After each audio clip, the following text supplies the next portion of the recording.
Octavia Butler is a prominent Black science fiction writer.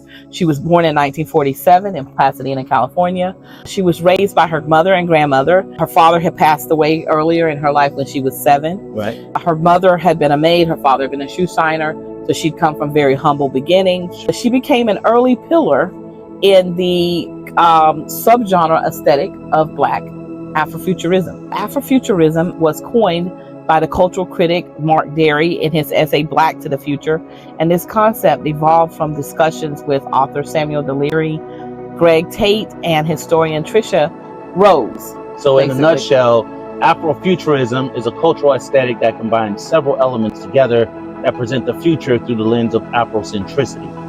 Afrofuturism can be expressed through art, creative works, and activism, and can include literature, music, visual art, film, and dance. And now it can also be a method of self-liberation, self-healing, and can intersect with critical race theory as well as epistemology. Afrofuturism works can examine the past, question the present, and imagine an optimistic future, and can often use current social movements as a backdrop. You think about things like films such as Black Panther, and of course my favorite TV show of all time, as well as book, was Lovecraft Country. And you can also think about musicians such as Sun Ra, who was a music outlier linked with the African American experience with ancient Egyptian mythology and outer space. Sun Ra was years ahead of all other avant-garde musicians in his experimentation with instruments and sound effects. He was a pioneer in group improvisations and the use of electric instruments in jazz.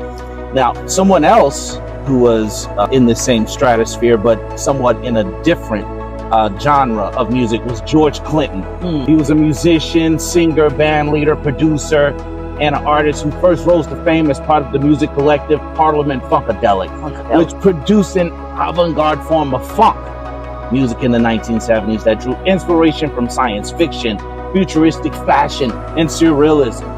Considered one of the progenitors of Afrofuturism, Clinton's singular aesthetic across genres has attracted followers worldwide.